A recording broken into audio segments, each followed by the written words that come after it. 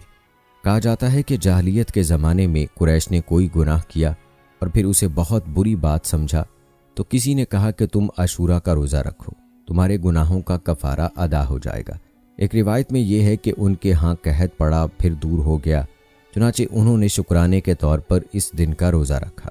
200 روایات بتاتی ہیں کہ اہل عرب کے ہاں دور جاہلیت میں بھی دین حنیف کی بہت سی عبادات باقی رہیں، لیکن انہوں نے ان عبادات کے لیے چند شرائط و قیود مقرر کر کے انہیں ایسا رنگ دے دیا تھا جس میں ان عبادات کی روح فنا ہو گئی تھی۔ دین ابراہیمی کے مطابق وہ اپنے مردوں کو غسل دیتے تھے، کفن پہناتے تھے، ان کی نماز جنازہ پڑھتے تھے اور سنت ابراہیمی کے مطابق ان کو قبروں میں دفن کرتے۔ لیکن ان کی نماز جنازہ میں نہ اللہ کی حمد و ثنا تھی، نہ اس میت کے لیے اللہ کی جناب میں مغفرت کی دعائیں مانگی جاتی تھیں، بلکہ میت کو غسل دینے اور کفن پہنانے کے بعد جب دفن کرنے کے لیے لے جاتے تو اس میت کا کوئی قریبی رشتہ دار آگے کھڑا ہو جاتا اور اس میت کے محاسن اور کمالات بیان کرتا اور اس کی تعریف میں زمین و آسمان کے کلابے ملا دیتا۔ اس کے بعد تعریف کرنے والا کہتا علیک رحمہ اللہ، یعنی تجھ پر اللہ کی رحمت ہو، اور پھر اس کو دفنا دیا جاتا۔ دوستو، یہ تھا تذکرہ زمانہ جاہلیت کی چند عبادات کا۔ آئیے اب بات کرتے ہیں زمانہ جاہلیت کی رسومات کا۔ روایات بتاتی ہیں کہ نسل در نسل آباء و اجداد کے اتباع و پیروی میں رواج پذیر ان طور طریقوں میں سے ایک رسم نسائی یعنی حرمت والے مہینوں کو مؤخر کرنا بھی رائج تھی۔ یہ وہ رواج تھا جسے اسلام نے یکسر مسترد کر دیا اور اسے کفر کے مترادف قرار دیا۔ نسائی کا معنی و مفہوم لغت کی کتب میں یوں منقول ہے: زمانہ جاہلیت میں حرمت والے مہینوں کی حرمت کو قتل و قتال کا جواز پیدا کرنے کے لیے سفر کے مہینے کی طرف مؤخر کر دیا جاتا تھا، اسے نسائی کے نام سے موسوم کیا جاتا ہے۔ تاریخی دستاویزات میں ہے کہ زمانہ جاہلیت کے عربوں کے ہاں سال کے چند مہینے ادب و تعظیم سے متصف تھے اور وہ ان مہینوں کی حرمت کا خاص اہتمام کرتے تھے، لیکن جاہلیت سے مغلوب ہونے کی وجہ سے وہ اس وصف سے کما حق کو بہرہ مند نہ ہو پائے۔ تاریخ میں نسائی کی بابت مروی ہے کہ عرب زمانہ جاہلیت میں بھی اشہر حرم کی حرمت پر اعتقاد رکھتے تھے اور ان کی تعظیم کیا کرتے تھے، لیکن چونکہ عرب والوں کی معیشت کا عمومی دار و مدار شکار، لوٹ ماری اور قتل و غارت گری پر تھا، اس لیے انہیں یہ بات بہت ہی شاک و گراں گزرتی تھی کہ مسلسل 3 ماہ تک یہ سلسلہ موقوف رہے، لہٰذا اس کا حل انہوں نے یہ نکالا کہ جب کبھی ایسا ہوتا کہ اشہر حرم میں جنگ وغیرہ ہو جاتی تو وہ جنگ کو مؤخر کرنے کی بجائے نسائی کرتے، یعنی ان مہینوں کو مؤخر کر دیتے اور رد و بدل کر دیتے، اور یوں وہ ان مہینوں کی حرمت کو قائم رکھنے کے زوم میں مبتلا ہو کر قتل و غارت گری سے باز نہ آتے تھے۔ روایات کے مطابق نسائی کی رسم 2 وجہ سے رائج تھی۔ ان میں سے ایک وجہ جس کا ذکر ابن اسحاق نے بھی کیا ہے وہ یہ تھی کہ اہل عرب محرم کو حلال اور اس کے بدلے سفر کو حرام قرار دے کر جنگ و جدل، غارت گری اور خون کے انتقام لینے کا راستہ نکال لیتے تھے۔ دوسری وجہ یہ تھی کہ قمری سال کو شمسی سال کے مطابق کرنے کے لیے وہ ہر سال حج کو 11 دن یا اس سے کچھ زیادہ آگے بڑھا دیتے تاکہ حج ہمیشہ ایک ہی موسم میں آتا رہے اور وہ ان زحمتوں سے بچ جائیں جو قمری حساب کے مطابق مختلف موسموں میں حج کے گردش کرتے رہنے سے پیش آتی ہیں۔ اس حوالے سے امام جساس رازی نے ابن عباس رضی اللہ تعالی عنہ کے حوالے سے لکھا ہے، نسائی سے مراد عرب کی وہ تقدیم و تاخیر ہے جو وہ زمانہ جاہلیت میں مختلف مہینوں میں کیا کرتے تھے۔ عرب کی اس تقدیم و تاخیر کی وجہ سے اکثر و بیشتر حج بھی اپنے وقت سے مقدم و مؤخر ہو جایا کرتا تھا۔ اس سے عرب کا وہ اعتقاد بھی مراد ہے جو وہ غیر حرام مہینوں کی حرمت کے بارے میں رکھا کرتے تھے، جیسا کہ حضرت ابن عباس رضی اللہ تعالی عنہ نے کہا کہ وہ محرم کو سفر بنا دیا کرتے تھے۔ ابن نجیح وغیرہ نے کہا کہ اہل قریش ہر 6 ماہ میں کچھ دن بڑھا دیا کرتے تھے تاکہ ہر 13 سال میں ذی الحجہ اپنے وقت پر آ جائے۔ دوستو، ان روایات سے واضح ہوتا ہے کہ اہل عرب ہر سال 11 دن کا اضافہ کر کے 3 سال میں 1 مہینہ بڑھا دیتے تھے، اور یوں وہ ایک ہی موسم میں عبادات، حج وغیرہ سر انجام دینے کے قابل ہو جایا کرتے تھے۔ لیکن یہ طریقہ حکم باری تعالیٰ کی نافرمانی کے سوا کچھ نہیں۔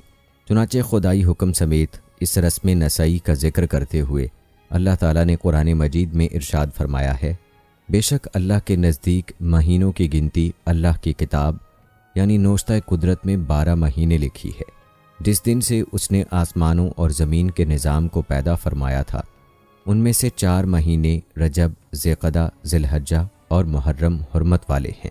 یہی سیدھا دین ہے، سو تم ان مہینوں میں از خود جنگ و قتال میں ملوث ہو کر اپنی جانوں پر ظلم نہ کرنا، اور تم بھی تمام مشرکین سے اسی طرح جوابی جنگ کیا کرو جس طرح وہ سب کے سب اکٹھے ہو کر تم سے جنگ کرتے ہیں، اور جان لو کہ بے شک اللہ پرہیزگاروں کے ساتھ ہے۔ حرمت والے مہینوں کو آگے پیچھے ہٹا دینا محض کفر میں زیادتی ہے۔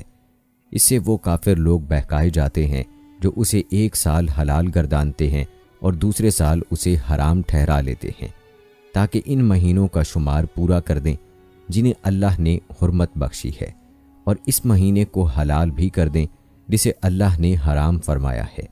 ان کے لیے ان کے برے اعمال خوشنما بنا دیے گئے ہیں، اور اللہ کافروں کے گروہ کو ہدایت نہیں فرماتا۔ روایات بتاتی ہیں کہ ان 4 مہینوں کو حرمت والے مہینے قرار دینے کی حکمت یہ تھی کہ حج اور عمرہ ادا کرنے آنے والوں کے لیے راستوں کو محفوظ و مامون بنایا جائے، راستے پرامن ہوں اور مناسک حج و عمرہ کرنے والوں کو کسی قسم کا خوف و خطر نہ ہو۔ ان آیات بینات میں مہینوں کی حرمت کے متعلق حکم خداوندی کو بیان کرنے کے بعد اس رسم نسائی کے بارے میں واضح فرمایا کہ یہ کفر میں اضافہ ہے۔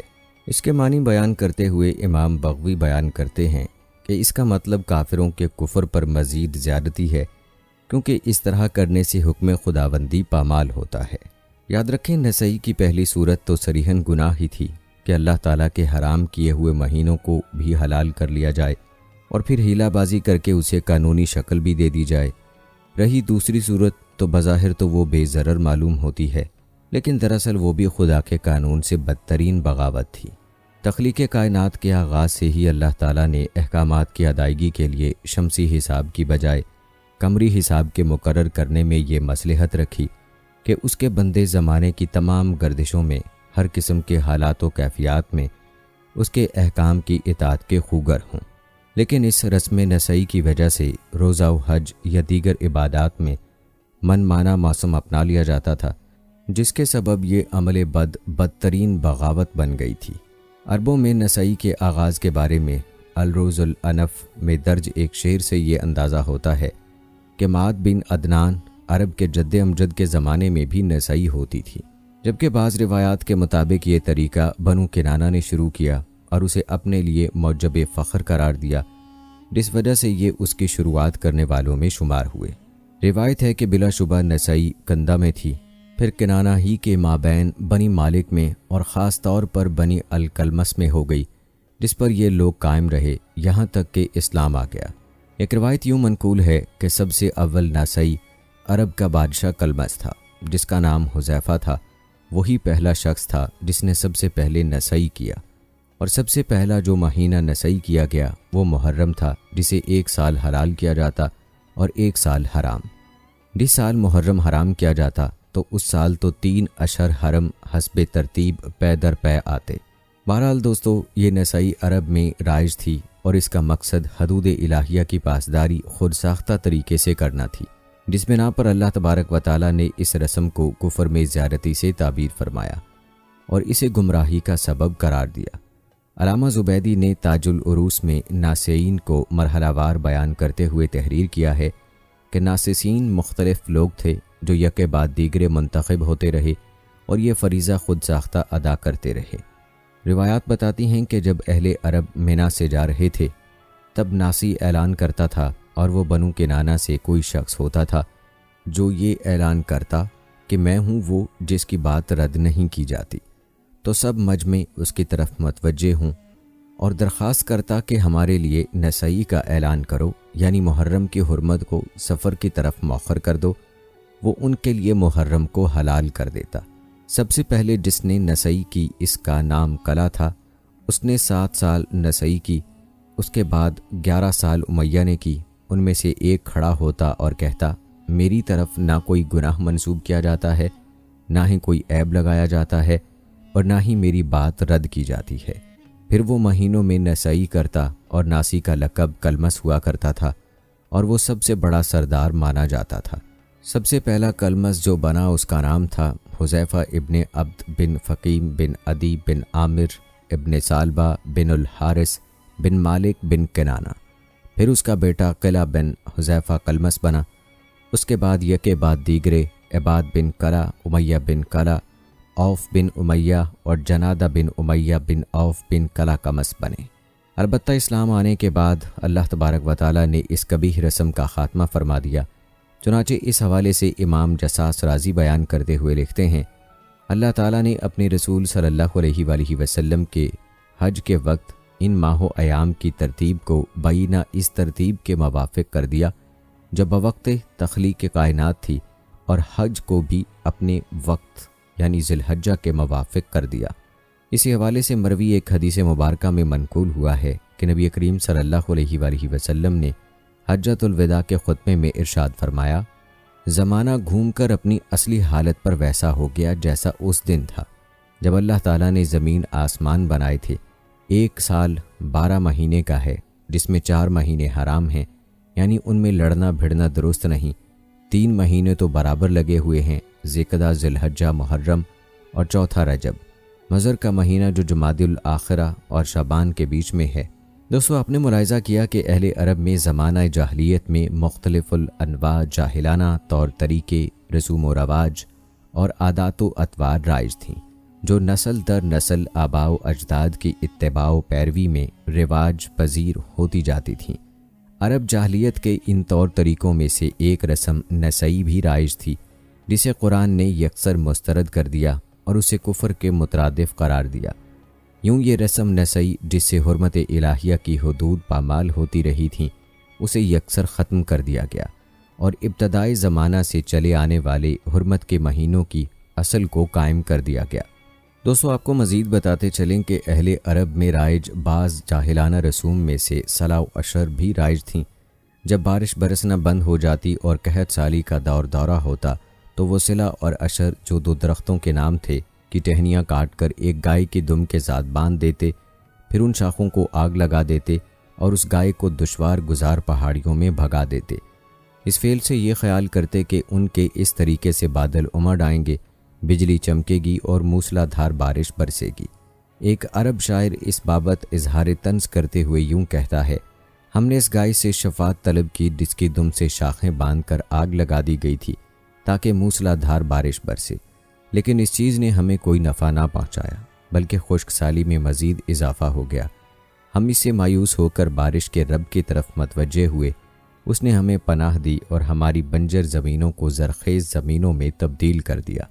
دوستو، ان اشعار سے واضح ہوا کہ عربوں کے ہاں اس رسم کا رواج تھا۔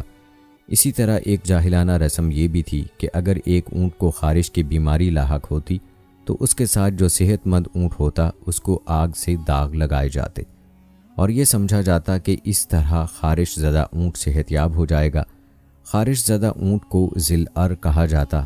عرب کی اس توہم پرستی کو بھی شعراء نے اپنے اشعار میں بھی استعارہ کے طور پر بیان کیا ہے۔ چنانچہ ایک شاعر کہتا ہے، تو نے مجھ پر ایک گناہ کا الزام لگایا ہے، حالانکہ اس کا ارتکاب میرے علاوہ کسی اور نے نہیں کیا ہے۔ مجھ پر رحم کرو اور ایک خارش زدہ اونٹ کے بدلے میں صحت مند اونٹ کو داغ مت لگاؤ۔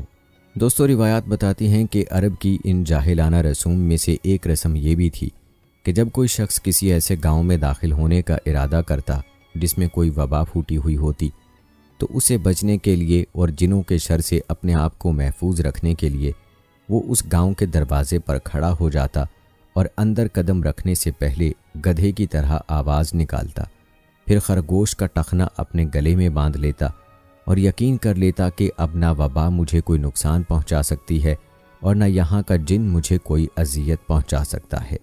اس کو وہ تشعیر کے لفظ سے تعبیر کرتے تھے۔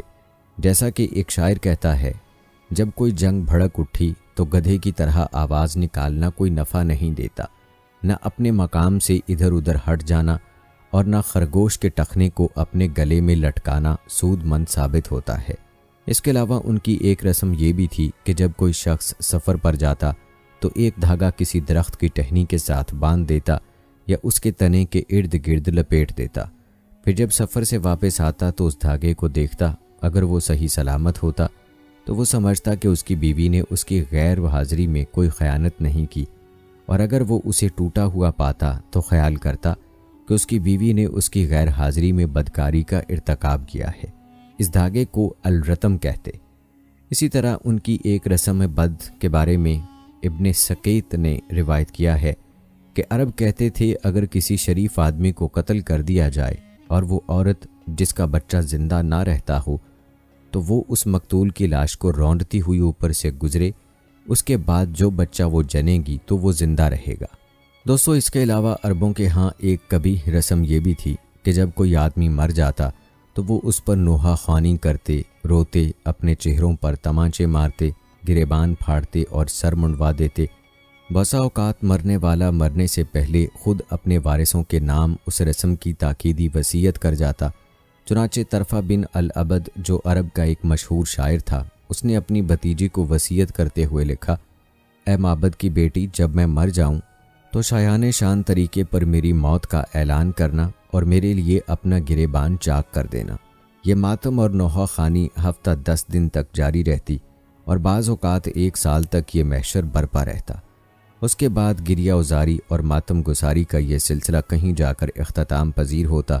اسی طرح لبید نے اپنے دونوں بیٹیوں کو اس بابت وصیت کرتے ہوئے کہا کہ میرے مرنے کے بعد تم دونوں کھڑی ہو جانا اور میرے محامد اور اوصاف جو تم جانتی ہو انہیں بیان کرنا، نہ اپنے چہروں کو نوچنا اور نہ اپنے بالوں کو منڈوانا، اور دونوں یہ کہنا کہ ہمارا باپ وہ تھا جس نے نہ کبھی اپنے دوست کو ضائع ہونے دیا، نہ کبھی کسی امین کی خیانت کی اور نہ کسی کے ساتھ بدعہدی کی۔ رونے دھونے کا یہ سلسلہ تم 1 سال تک جاری رکھنا، پھر تم پر سلامتی ہو، اور جو شخص مرنے والے پر پورا سال روئے پھر اس کے بعد وہ رونا ترک کر دے تو اسے معذور سمجھا جائے گا۔ دوستو، یہ تھا تذکرہ عرب کی ان رسومات کا جو زمانہ جاہلیت کی رسومات تھیں۔ اسلام نے جاہلیت کی دیگر قبیح رسومات کے ساتھ ساتھ اس رسم کو بھی ختم کر دیا تھا، جیسا کہ نبی کریم صلی اللہ علیہ وآلہ وسلم نے ارشاد فرمایا، وہ آدمی جو رخساروں پر تمانچے مارے، اپنے گریبانوں کو چاک کرے اور جاہلیت کے زمانے کی لافیں مارے، وہ مسلمانوں میں سے نہیں۔ اسی حوالے سے حضرت ابو موسیٰ اشعری رسول اکرم صلی اللہ علیہ وآلہ وسلم کا فرمان بیان کرتے ہوئے نقل فرماتے ہیں، میں تمہیں گواہ بناتا ہوں کہ میں ہر حالقہ، سالقہ اور خارقہ عورتوں سے بری ہوں، موجود لوگوں نے سوال کیا کہ آپ نے اس بارے میں کچھ سنا ہے؟ انہوں نے کہا کہ ہاں، رسول اللہ صلی اللہ علیہ وآلہ وسلم سے سنا ہے۔ حالقہ سے مراد وہ عورت جو مصیبت کے وقت اپنا سر منڈوا دے، سالقہ سے مراد وہ عورت جو بلند آواز سے نوحہ کرے، اور خارقہ سے مراد وہ عورت جو اپنے گریبان کو چاک کر دے۔ ان تین اقسام کی عورتوں سے رسول اکرم صلی اللہ علیہ وآلہ وسلم نے بری الذمہ ہونے کا اعلان فرمایا۔ دوستو، ان رسومات کے علاوہ عربوں میں مقتول کی دیت کے حوالے سے بھی ایک عجیب رسم پائی جاتی تھی۔ عربوں کے ہاں مقتول کی دیت عام طور پر 100 اونٹ ہوا کرتی۔ قاتل پوری دیت کو ساتھ لے کر اور اپنی قوم کے معززین کی جماعت کی ہمراہی میں مقتول کے وارثوں کے پاس جاتا اور ان سے دیت قبول کرنے اور قتل معاف کرنے کی درخواست کرتا۔ اگر مقتول کے ورثہ طاقتور ہوتے تو دیت کو مسترد کر دیتے اور قصاص لینے پر اصرار کرتے، اور اگر وہ اتنے طاقتور نہ ہوتے کہ قاتل کے قبیلے کا مقابلہ کر سکیں تو پھر اپنا پردہ رکھنے کے لیے وہ یہ کہتے کہ ہم خود تو اپنے مقتول کو ان 100 اونٹوں کے بدلے فروخت نہیں کر سکتے، البتہ اگر اللہ تعالیٰ یہ فیصلہ فرما دے تو پھر ہم دیت لے لیں گے اور قصاص سے دستکش ہو جائیں گے۔ اس بارے میں فیصلہ خداوندی معلوم کرنے کی صورت یہ تھی کہ کمان میں تیر رکھ کر آسمان کی طرف پھینکا جاتا۔ اگر وہ خون سے آلودہ ہو کر واپس آتا تو وہ کہتے کہ اللہ تعالیٰ نے دیت لینے کی اجازت نہیں دی بلکہ قصاص لینے کا حکم دیا ہے، اس لیے ہم مجبور ہیں۔ اگر واپس آنے والا تیر خون سے آلودہ ہوتا تو کہتے کہ اللہ تعالیٰ نے دیت لینے کے بارے میں فیصلہ کر دیا۔ یہ ہیلا محض عوام کو خاموش کرنے کے لیے کیا جاتا، ورنہ کبھی بھی ایسا نہیں ہوا کہ تیر پھینکا گیا ہو اور خون سے رنگین ہو کر واپس آیا ہو۔ عام لوگوں کی دیت کے بارے میں تو یہ مقدار مقرر تھی، لیکن اگر مقتول کوئی بادشاہ یا امیر قوم سے ہوتا تو اس کی دیت 1 اونٹ کی بجائے 1000 اونٹ دی جاتی۔ بادشاہ اور رئیس قبیلے کو اس معاشرے میں جو خصوصی امتیازات حاصل تھے ان میں سے یہ امتیاز بھی تھا۔ دوستو، ان رسومات کے علاوہ اہل عرب کے ہاں رسم بلیہ بھی ان کی مذہبی رسم و رواج میں سے ایک رسم تھی، جسے کسی کے مرنے پر ادا کیا جاتا تھا، اور یہ رسم میت کے اونٹ یا اونٹنی کو اذیت پہنچا کر پوری کی جاتی تھی۔ عرب کے زمانہ جاہلیت کی اس رسم کے حوالے سے سید محمود شکری اپنی کتاب میں لکھتے ہیں، بلیہ وہ اونٹنی ہوتی تھی جسے قبر کے پاس باندھ دیا جاتا یہاں تک کہ وہ مر جاتی۔ یہ ایک مشہور رسم تھی۔ بلیہ یہ تھی کہ جب کوئی ذی عزت انسان مر جاتا تو وہ اس کی اونٹنی یا اونٹ کو بغیر خوراک کے چھوڑ دیتے، پھر اس کی گردن کو الٹا کر دیتے، اس کے سر کو پھیر کر پشت کی جانب کر دیتے اور اسے ایک چھوٹے سے گڑھے میں چھوڑ دیتے۔ اسے کھانے اور پینے کے لیے کچھ نہ دیا جاتا یہاں تک کہ وہ مر جاتی۔ بسا اوقات اس کے مر جانے کے بعد اسے جلا دیتے اور کبھی کھال اتار کر سماس یعنی گھاس اس کے اندر بھر دیتے۔ ان کا خیال تھا کہ جس شخص کے مرنے کے بعد بلیہ نہ بنائی جائے وہ قیامت کے دن پیادہ اٹھے گا، اور جس کی بلیہ ہوگی وہ اپنی بلیہ پر سوار ہو کر اٹھے گا۔ ایک روایت میں حربیہ ابن الاشیم فقسی اپنے بیٹے سے کہتا ہے، اے سعد، اگر میں مر جاؤں تو میں تجھے وصیت کرتا ہوں، کیونکہ وصیت کرنے والا قریب ترین شخص ہوتا ہے۔ تمہارے بعد میں تمہارے باپ کو ایسا نہ دیکھوں کہ جب اسے اٹھایا جائے تو وہ تھکا ہوا ہو، کبھی ہاتھوں کے بل گرتا ہو اور کبھی راستے سے ایک طرف ہٹ جاتا ہو۔ اپنے باپ کو تندرست اونٹنی پر سوار کرنا، خوب موٹی تازی چننا، یہی زیادہ صحیح بات ہے۔ دوستو، ان اشعار سے بھی معلوم ہوتا ہے کہ اہل عرب کے ان بعض قبائل کے ہاں جو بیست کے قائل تھے، یہ بھی ایک رسم جاری و ساری تھی جس سے ان کا مقصد فوت شدہ کو بیست پر سواری مہیا کرنا تھی۔ دوستو، اس طرح کی رسومات سے یہ اندازہ بآسانی لگایا جا سکتا ہے کہ دور جاہلیت میں عربوں کی جاہلیت کا کیا عالم تھا۔ دوستو، زمانہ جاہلیت میں عربوں میں توہم پرستی کا کیا عالم تھا، آئیے آپ کو اس بارے میں بھی بتاتے ہیں۔ روایات سے واضح ہوتا ہے کہ قبل از اسلام جیسے ان لوگوں کے خوشی منانے کے نئے نئے انداز تھے، بالکل ویسے ہی غم منانے کے بھی نرالے طریقے تھے، کیونکہ ان کے یہاں جنگ و جدل عام تھی اور بہت سارے افراد لڑائیوں میں بھی کام آ جایا کرتے تھے، لہٰذا اس خون ریزی میں بہت ساری رسومات شامل ہو گئی تھیں۔ مثلاً انتقام کی آگ ان کے دلوں کو ہمیشہ گرمایا کرتی تھی، اور یہ ہمیشہ اس فکر میں رہتے تھے کہ کسی کا خون رائگاں نہ چلا جائے۔ عربوں کے یہاں باہمی جنگ و جدل کے علاوہ توہم پرستی اور ضعیف الاعتقادی نے ان کی زندگی کے ساتھ ان کی موت کو بھی مشکل بنا دیا تھا۔ عجیب عجیب خیالات اور ان کے ساتھ رسومات نے ان کو بے انتہا مصائب میں گرفتار کر دیا تھا۔ اسی طرح اس توہم پرستی کی وجہ سے ان میں کئی طرح کی منفی رسمیں بھی نفوذ کر چکی تھیں۔ مثلا ان میں ایک رسم یہ بھی تھی کہ دو آدمی باہمی مقابلہ کرتے، ایک آدمی چند اونٹ ذبح کرتا اور دوسرا آدمی اس سے زیادہ کر دیتا، پھر پہلا آدمی اس سے بھی زیادہ کرتا اور دوسرا آدمی اونٹوں کی تعداد میں مزید اضافہ کر کے انہیں کاٹ ڈالتا۔ جو آدمی اپنے مد مقابل سے زیادہ اونٹ ذبح کرنے سے عاجز آ جاتا اسے شکست خوردہ تصور کیا جاتا اور پہلے کو غالب اور فاتح شمار کیا جاتا۔ یہ ایک ایسی منفی رسم تھی جس کی وجہ سے بلا ضرورت بے دریغ اونٹوں کو تلف کر دیا جاتا۔ اس میں اسراف بھی تھا اور جانوروں کا ضیاع بھی، لیکن وہ لوگ عہد جاہلیت میں ایک دوسرے سے بازی لے جانے کے لیے اپنے سینکڑوں اونٹ ضائع کر دیتے اور اس کو وجہ فخر و مباحات سمجھتے۔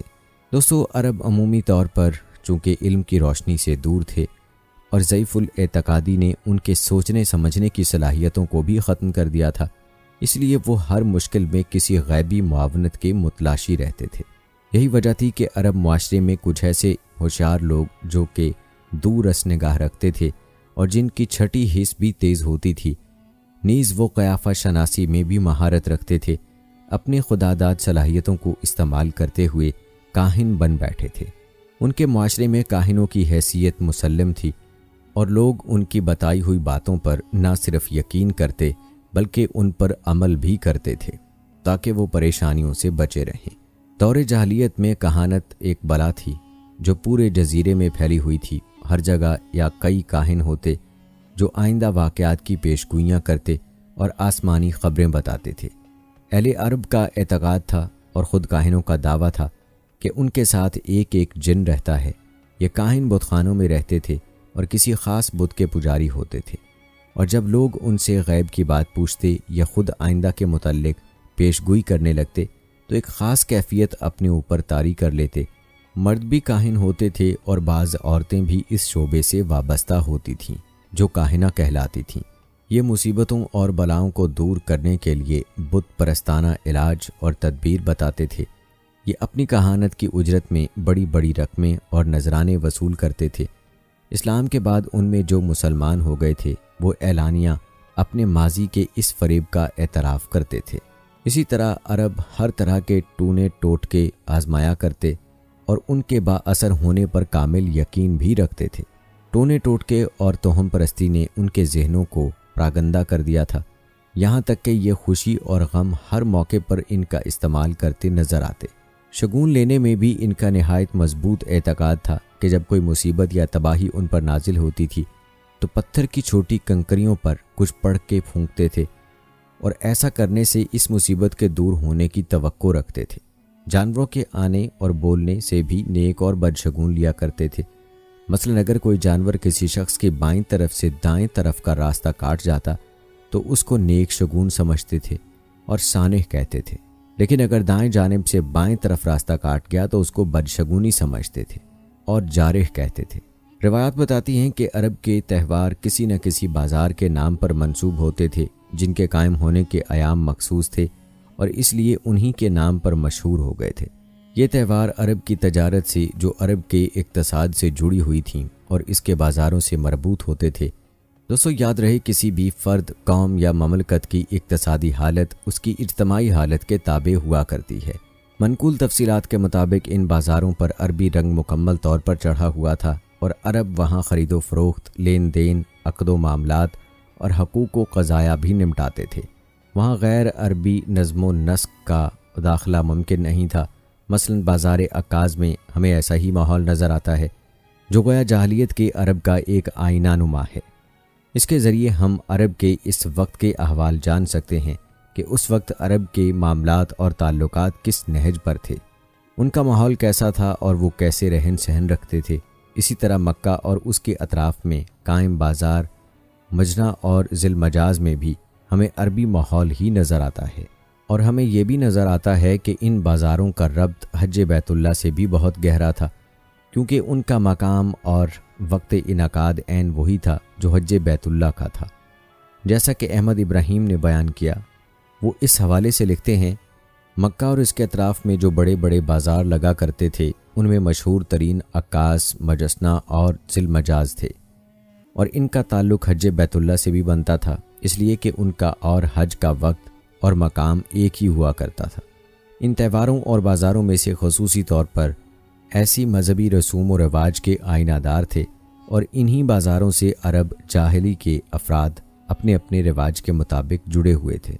دوستو، روایات بتاتی ہیں کہ جاہلیت میں عرب عیدیں بھی اپنے مخصوص بتوں کے حضور مناتے تھے تاکہ خوشی اور قرب معبود دونوں حاصل ہوں۔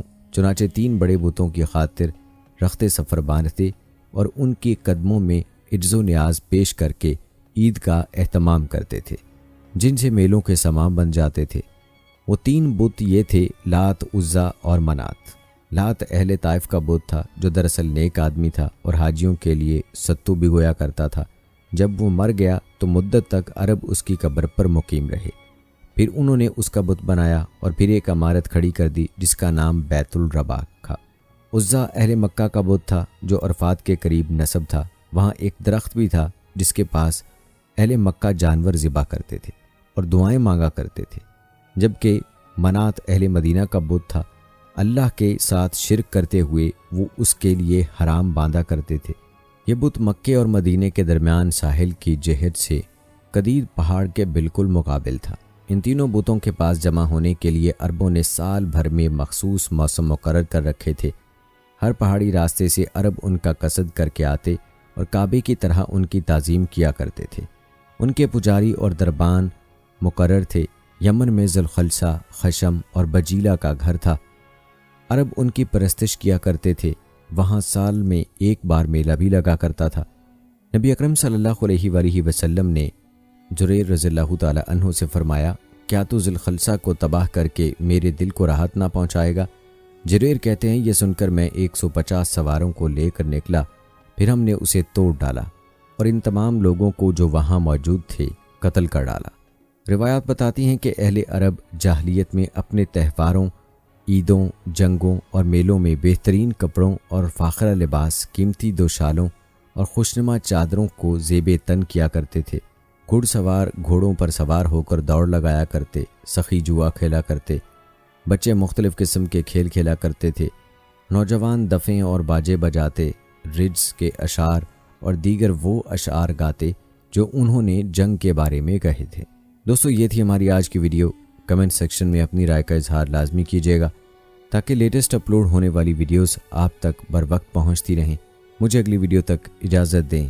فی امان اللہ۔